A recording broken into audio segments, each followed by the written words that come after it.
Welcome back, everyone. Welcome back to the second half of the broadcast, the second half of the Hispanic StarCraft 2 League Group F. We've been featuring a lot of Vortix here tonight. Again, he's a returning legend of StarCraft of the scene, and we're going to be featuring him one last time, this time against NeO. NeO, of course, a player that is near and dear to our hearts here. He is an ex-CranKy Duckling. For those who are maybe a little bit newer to the channel, the CranKy Ducklings, back in the day, we used to have a pro roster. We technically still have some players under our name, true, with Eric and with Ryu, but we did have a more dedicated pro roster, and we had a more dedicated Latin American team as well, with Eric, Ryu, and NeO. NeO, he was a part of the CranKy Ducklings, and of course, NeO, he has a reputation, especially in this matchup. We didn't really get to see it against ShiftClick, but NeO, he is known for mech. He's known for his mech. He's known for making it up. I guess in a way similar to Ducklings. Ducklings, he also did play mech against Vortix. We expect mech here as well. We do expect mech, but most likely a different kind of mech, a different kind of style. We'll see how he can handle Vortix, and we'll see if there was any communication between the players, right? Like NeO and Ducklings, they are very familiar with each other, both Peruvian Terran players. They do interact a lot as well, and I'm curious if they did end up letting each other know what was going on and how Vortix was playing, because I'm sure Vortix is a bit of an enigma coming into this. Like, I wasn't really expecting, or I didn't know what to expect when it comes to Vortix's play. Coming into this, now I expect mutas. I expect 2-base muta almost every game. Let's go. As we are jumping into our ZvT. Here we go.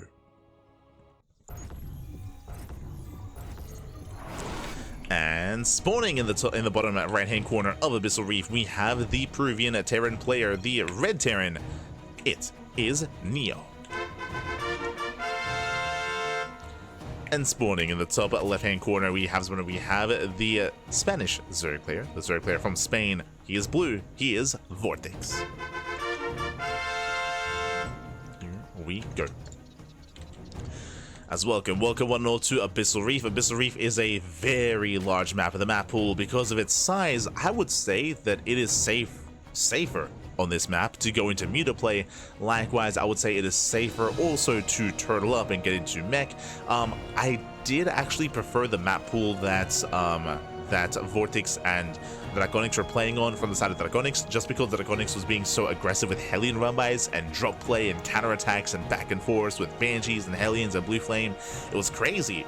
So I did kind of like that dynamic. That's going to be a little bit less impactful here, just because of the size of the map and how defendable you are.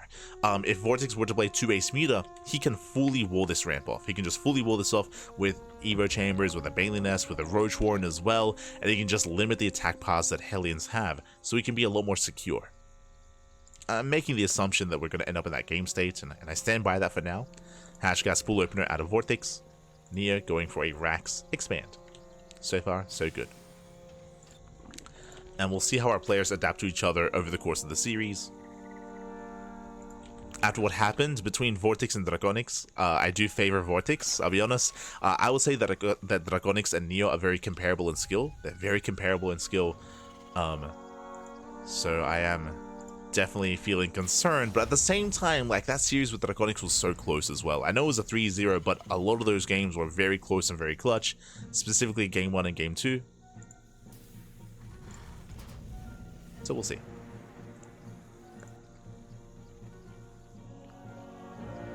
As for now, we are settling in. NeO moving out with his Reaper Scouts. NeO, he did confirm the hatchery timing with the SEV at least, but not much more than that. As he does move out.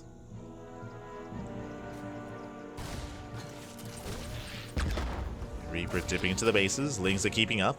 So far, so good. Once again, Vortix, do you see what I see? I see mining gas. We're still mining gas. This is very unorthodox. So this screams muta play. This screams lair. Again, in a standard ZvT, you would not be mining gas this heavily, this early on, without a reason. Now, we did see Vortix go for a Bane bust in game 3 against his series against Ducklings. But here in Abyssal Reef, I don't really feel a Bane bust occurring. I'm leaning more towards lair. Second gas is now being taken. We have the resources for it. Show us that lair. Show us what you got. There it is. Yeah, 3:10 lair timing here from Vortix. Very early lair timing, and it is on NeO to scout this. For now, NeO is going for a 3cc into starport. Very standard build here by NeO.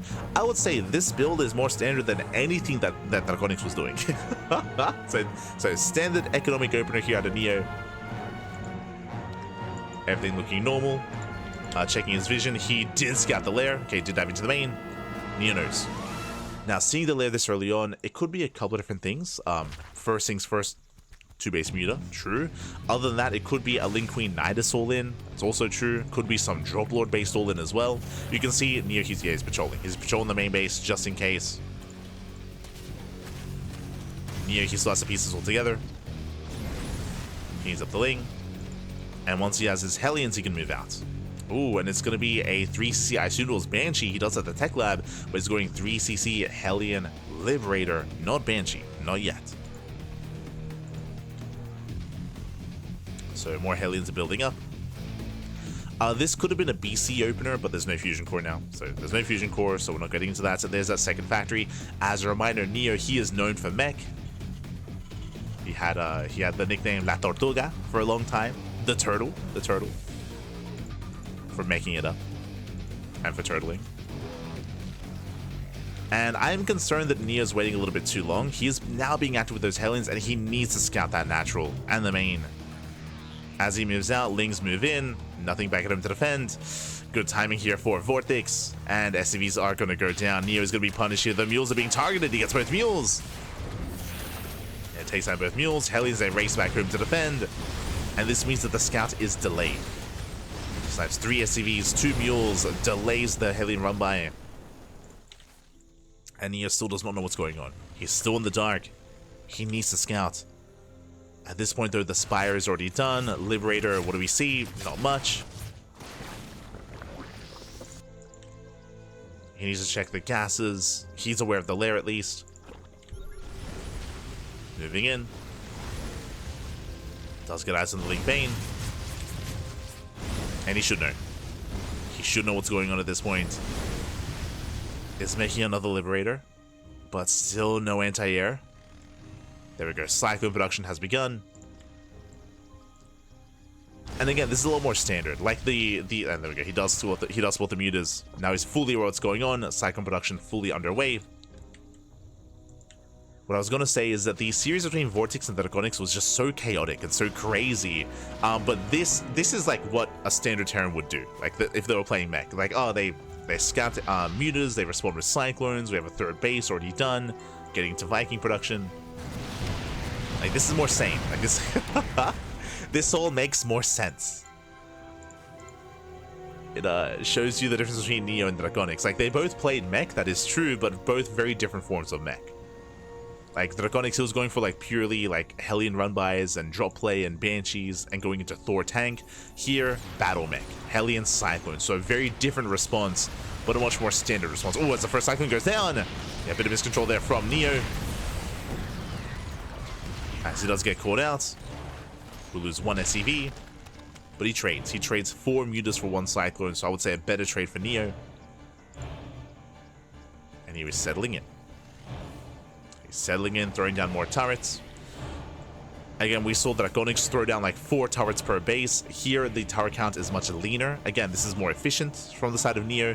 Just a handful of turrets sprinkled around. And the goal here is to keep up with the rotations of the mutas with his cyclones. So this is more efficient, but it's also, again, a little bit more riskier, as you have to be able to keep up with the movement of your opponent. Mutas making their way towards that natural. Back at home, it looks like we are switching into Roach production, +1 range on the way. Upon seeing the transition into battle mech, we do see that Vortix, he takes it more seriously here, as opposed to the previous game where Ducklings was avoiding anti-air for a long time and going into Thor production. Here we do see that Vortix, he is much faster to get out of mutas and into Roach Ravager.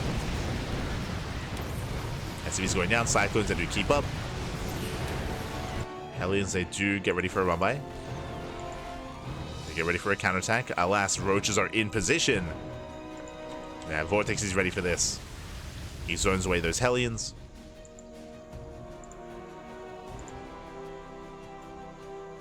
The Roaches are revealed, which means now NeO knows that he has to focus on his ground army, or for his ground defense, tank production. We need tanks, Hellions, Cyclones. It's not about the mutas, not anymore. This time it was just a stepping stone.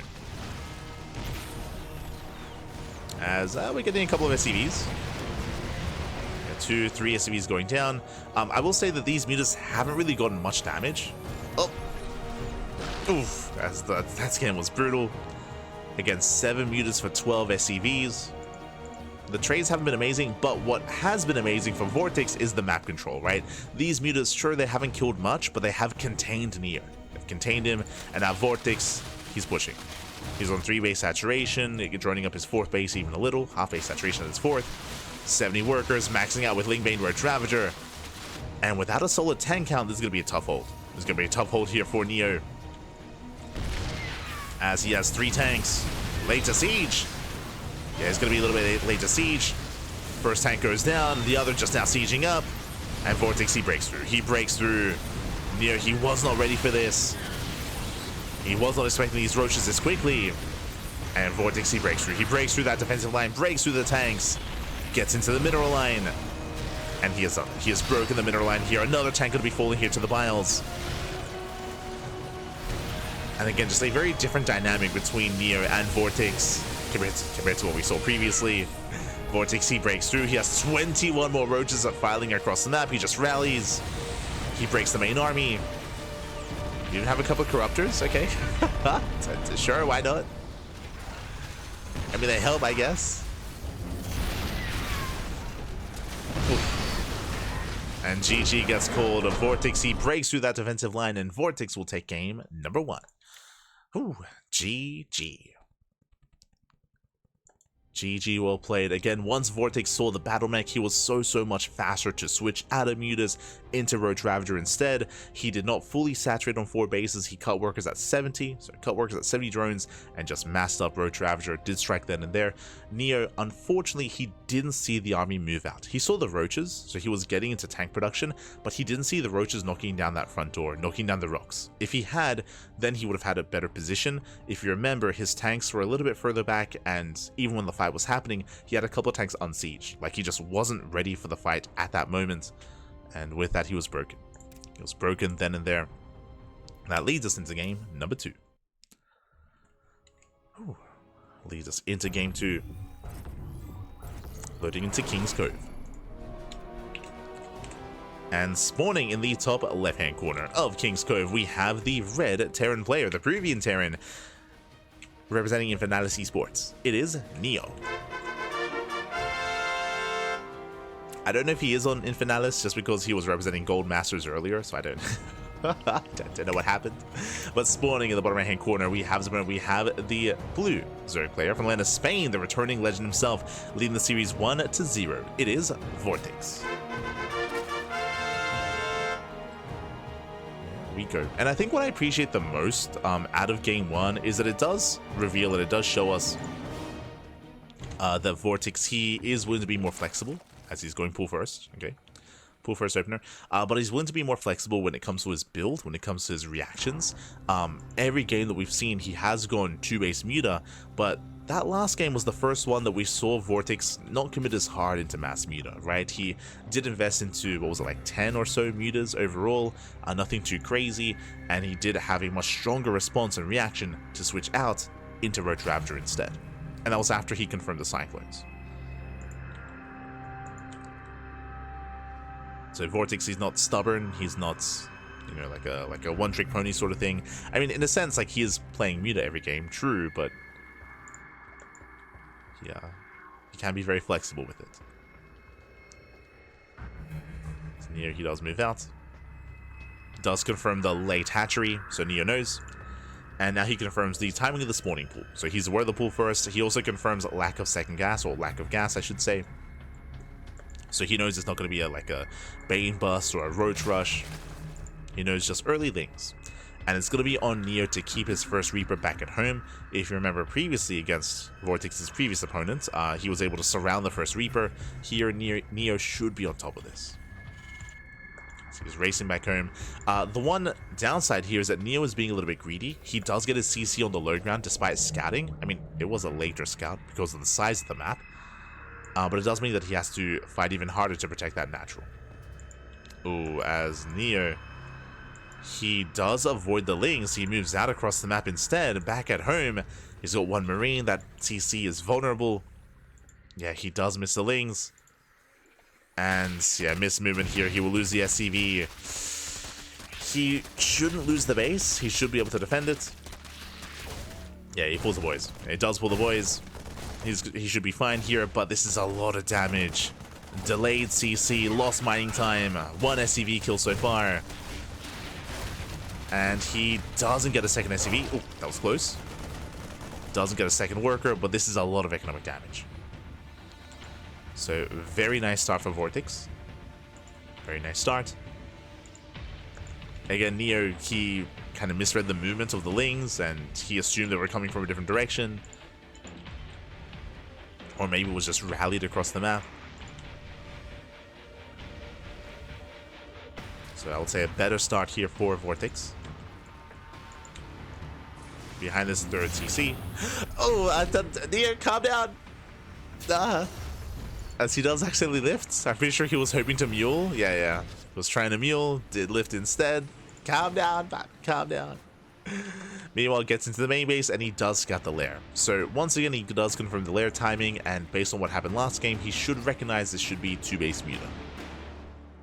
I mean, as always, there is a possibility this is like a Nidus-based all-in or drop lord play or something crazy, something different.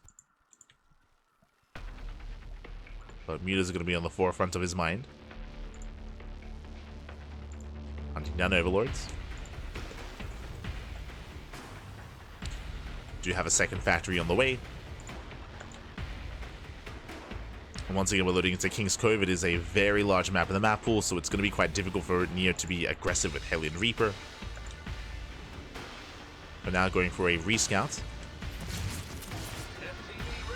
Does dive in, gets eyes on the lair. A little bit too soon to scout the Spire, unfortunately. There we go, Spire with the natural.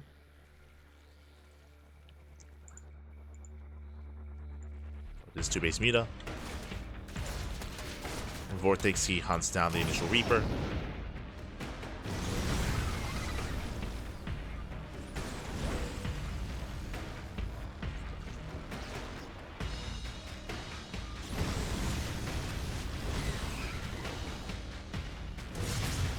And he's in position. Again, we spoke about this ramp earlier on Abyssal Reef. Same here on King's Cove. Very easy to wall off. Very nice movement here by Vortix. He denies the Hellions.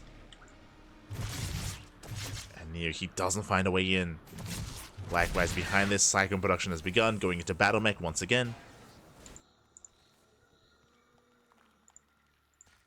It's embracing Battle Mech. Getting into Magfield. Oh no! Yeah, Lings, they attempt to surround. They catch out the Hellions. Very nice catch here by Vortix. Does clean up those Hellions.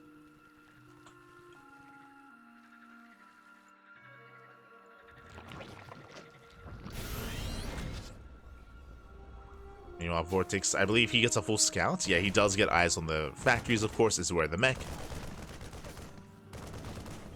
He's aware of what NeO's up to. And this time, instead of roaches, we do have an earlier Baneley nest here from Vortix. But still making mass Muta. Muta's building up. We have a turret here in the main base, turret at the natural. No turret in between the bases. You saw that we attempted one, but looks like NeO did change his mind.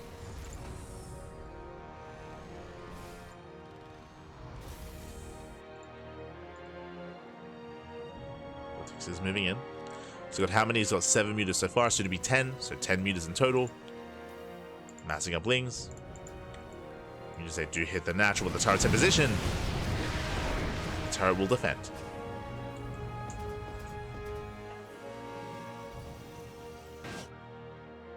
Defense so far. Hellions, they go for a counterattack, but there are Lings to defend.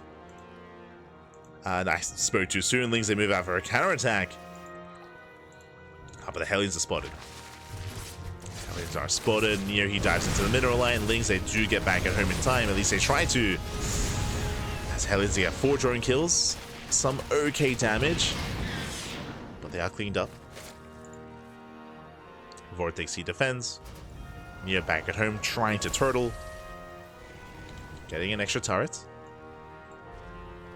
Massing up more Hellion Cyclone. Ooh, as we are gonna bust. Yeah, Vortix, he does get a 4th base for Larva, but he's not fully saturated. He cut worker production here at 53. So Vortix is committed. He's going for the bust. Lack of Hellions is concerning. Blue Flame still on the way. Bathing speed finishing up in 10 seconds. Here, he does have some decent SimCity, but that's a lot of Ling Bane. And it might just be too much. It might be too much here. The wall gets broken. Hellions get surrounded. He's going for the Cyclones. He does rush past. Cyclones, they attempt to kite back. And they will make it back into the main base for the Bailings that get into the mineral line. SCVs are going to go down. No, no! Massive connections. 14 SCV kills. Lings, they bust into the mineral line. More SCVs going to be going down. The Hellions are trapped in the main. Mutas, they snowball out of control. They camp the production. And Vortix has done it. He has done it. He has broken the back of NeO. Breaks into the 3rd base. Breaks into the natural and into the main. Getting 41 SCV kills and counting. And unfortunately, NeO, he just wasn't quite ready for this. Again, he didn't see the move out. He didn't see the push. Scans across the map. Now he knows. I was like, oh, you don't have a lot of workers, do you? I see. It wasn't all in. Off of 2.5 bases. And yeah, NeO just piecing it all together here. As he has lost his 3rd TC, it did go down. Lost everything at the natural. He's stuck on 1 base. And sure, he's holding on to his 1 base, but GG gets called. There's no breaking out of this, and Vortix will take the 2-0. GG. Whew. GG, well played. Vortix, he will claim the series, but again, we are casting all 3 games. We're casting all 3 games, so there is a chance here for NeO to still put a point on the board, and score-wise still, have a decent showing. So NeO, he's up against the wall here. We'll see if he can fight back. As we're getting into game 3. This time, one of the smaller maps of the map pool. Okay. This time leading into Ultra Love. And spawning in the top right-hand corner of Ultra Love, we have our Peruvian Terran player, the Red Terran, down in the series. We'll see if he can bounce back. We'll see if he can put a point on the board. It is NeO. And spawning in the bottom left-hand corner, we have his opponent. We have the blue Zerg player from the land of Spain, leading the series 2-0, winning the series, and looking to get a better scoreline. It is Vortix. Again, when it came to that last game, NeO, unfortunately, he just wasn't able to confirm the all-in. I mean, again, just to reiterate, that's why he scanned at the end. He scanned the 3rd, and it was only after he was basically dead where he scanned, where he saw it and confirmed, oh, I see, it was an all-in, right? It was an all-in. It was just a pain bust, and unfortunately, NeO, he didn't quite scatter ahead of time, didn't recognize what was going on, and was caught with his pants down. The pants were down, back. The pants were down. Now we're getting into game 3, and once again we are expecting mech out of NeO, and we are expecting Muta play out of Vortix. This time hatch gas pool. This time there's no pool first from our Zerg player. NeO moves out.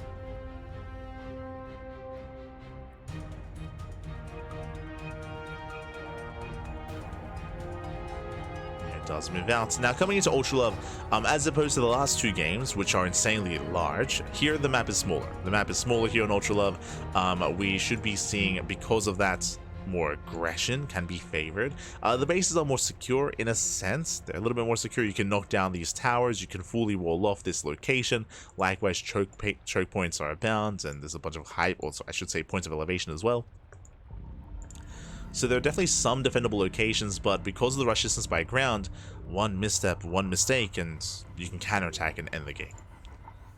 Like, pushes do not take long at all to get across the map. This is where I would say that something like Roach Ravager can hit quite hard on Ultra Love.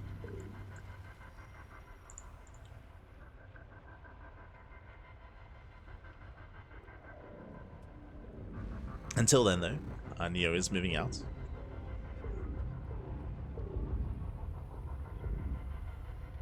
Let's move out with his Reaper. Slips into the main.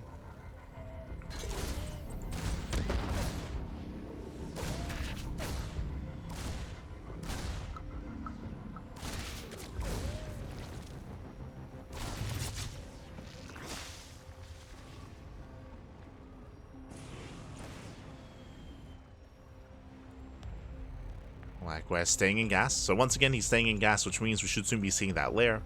So once again, 2 base meter. Oh, my mistake. This is actually the same way that that Vortix approached Game 3 against Draconics. It's the same build. Remember, delayed lair, Bane bust. Really early Bane us into a Bane bust. This is what happened in Game 3 against Draconics as well. Vortix going for the same build.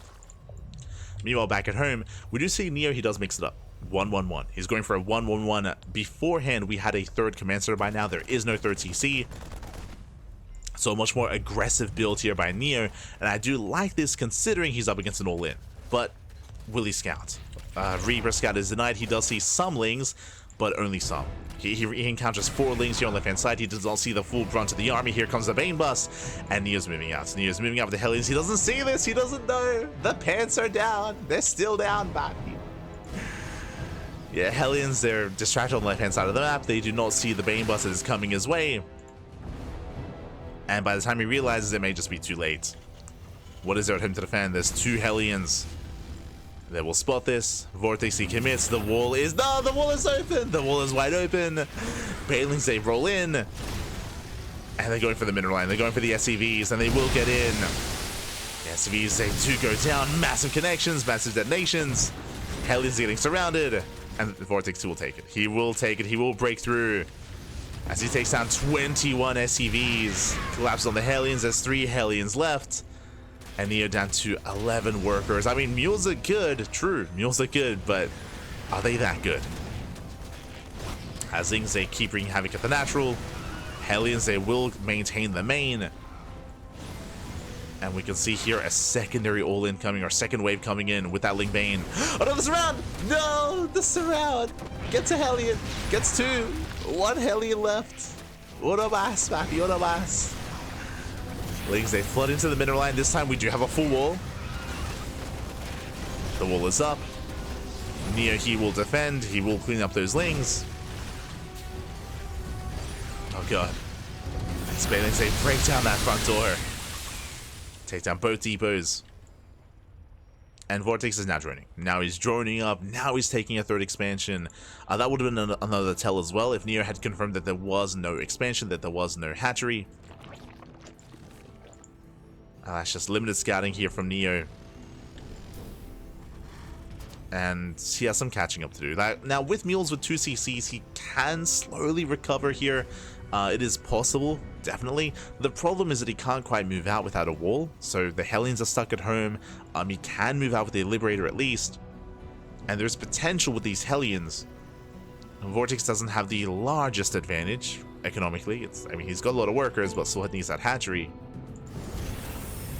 So NeO, he can try to recover from here. It's not going to be easy though. And he needs to get some counter damage. Here we go. Now he's got a wall. Now he can wall up.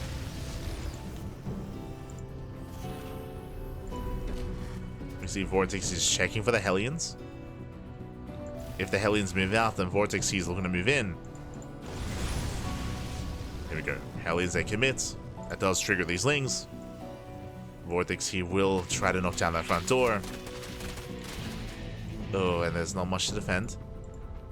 Vortix, he backs off, doesn't go for it. Hellions, they threaten to dive. NeO, he pulls back.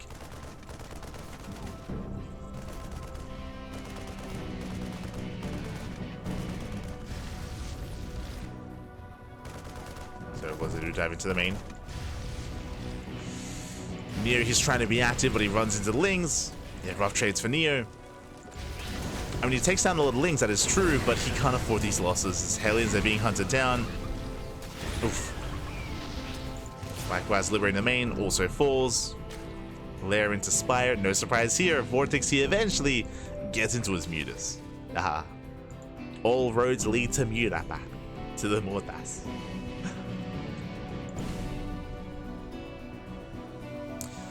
Meanwhile, NeO, he is turtling up, getting into mech, going into battle mech once again, into Magfield accelerators, going for his third TC.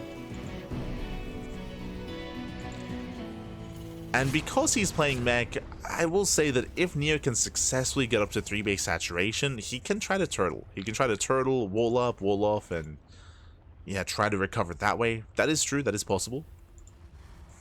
That is going to be a possibility. But at the same time, he's also going to be reliant on Vortix being passive. Vortix, he's droning, that is true, but soon the Spire is going to be done, and he'll be looking for that damage. Likewise, once he confirms Battle Mech, we've seen time and time again, Vortix, he typically is real fast and real quick to switch into Roaches. Into a Roach-based army. So I don't know if NeO can successfully defend his third. It's going to be difficult to establish that third base.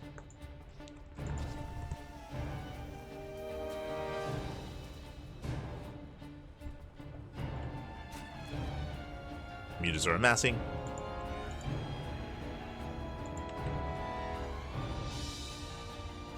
Here comes that third expansion. This is kind of like the next big challenge to overcome for NeO.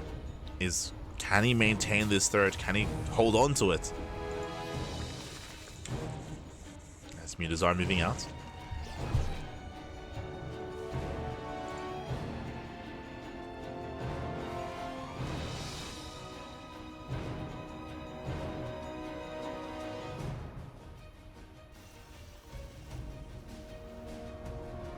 As they move out, they confirm the mineral line. They commit here onto the Cyclones. They get one, just the one. Okay, better defense here from NeO. Does defend, does hold. Vortix looking for another way in. Behind this, oh, there's no turrets yet. Turrets are just now being thrown down. The turrets are late. Mutas, they hit the natural. Oh, and they will get some economic damage here. Getting 4, getting 5, getting 6 SCV kills. They get punished though. Okay. NeO, he takes down 8 Mutas. Oh my god. 8 Mutas go down for 6 SCVs. NeO, he's holding on. He's recovering. Is recovering here.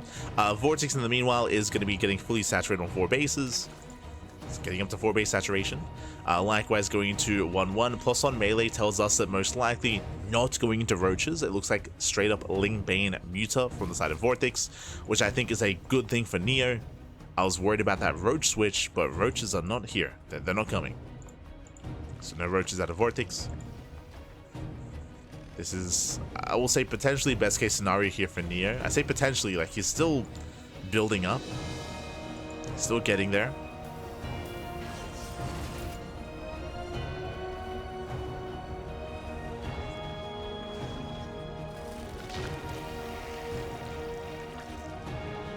Vortix, he's running up 78, now building up his Ling Bane Muta. The station bit's on the way. That is going to be for the Hive. And from here, Vortix can start taking towards Ultras. That is a tech path he can go for. 4th CC on the way, he gets spotted by the Mutas. Spotted by Vortix. Okay, that's a lot of Mutas. They do dive in. Yeah, they collapse here on top of the Cyclone. Cyclone's going to be going down. There's no stim, so the Marine Army is not really too effective.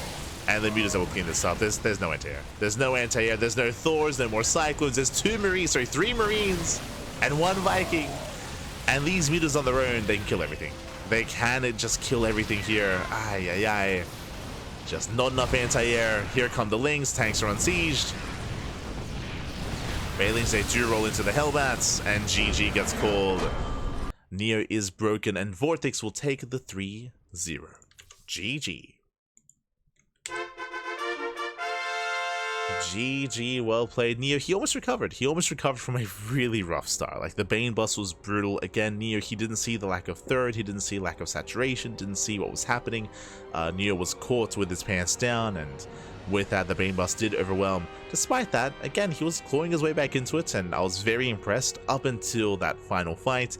Unfortunately, again, NeO, he was lacking anti-air, and more importantly, I would say NeO was being greedy.